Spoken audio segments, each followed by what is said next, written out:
시청자 여러분 안녕하십니까? 뉴스투데이 강원입니다. 전세 사기 피해자들을 구제하는 특별법이 시행된 지 반년이 돼가고 있습니다.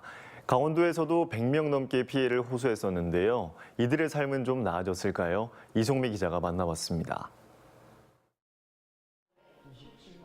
지난 2021년 8월 춘천의 한 다세대 주택에 전세로 들어간 30대 박 씨. 들어간 지 1년 만에 집에서 불이 나 나오게 됐습니다. 그런데 집주인으로부터 보증금을 돌려주지 못한다는 통보가 날라왔습니다. 집은 경매에 넘어갔고 집주인은 지난 8월 사기 혐의로 검찰에 넘겨졌습니다. 자기는 보증금 당연 못 줄 것 같다 그런 얘기를 했었는데 박 씨는 다행히 지난 9월 전세 사기 피해 인정을 받았습니다. 하지만 정부가 제시한 구제 방법을 아무리 살펴봐도 보증금을 되돌려받을 수 있는 제도는 없었습니다. 피해자 박 씨가 받은 금융 지원은 전세 보증금 상환 기간을 20년으로 늘리는 것뿐이었습니다. 저 건물 있을 때 지나다니면서 보잖아요. 그럼 대학생들일지 그런 거 보면은 근데 그 20년 동안 분할로 내라고 하면 진짜. 정부가 많은 구제 대책을 내놨지만 피해자 박 씨와 같은 사회 초년생이 갑자기 짊어진 빚을 갚을 대안을 찾아보기 힘든 게 현실입니다.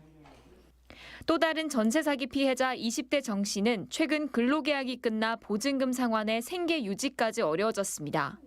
중소기업 청년 대출 있잖아요. 저리 대출 받아가지고 이제 2년 계약으로 한 거지.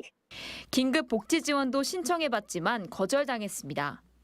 최근 6달 동안 통장 잔고가 600만 원을 넘었다는 겁니다.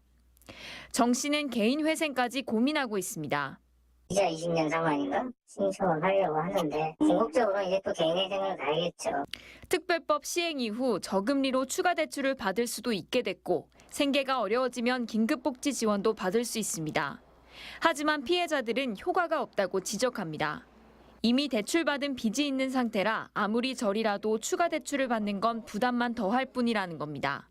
걱정하지 말아라. 뭐 해준다 쭈르륵 했는데 결국 받은 거는 딱 하나 법률 지원이나 긴급 복지 지원도 소득과 자산을 이유로 까다로운 기준을 적용하다 보니 혜택을 받는 게 사실상 불가능한 경우가 많습니다.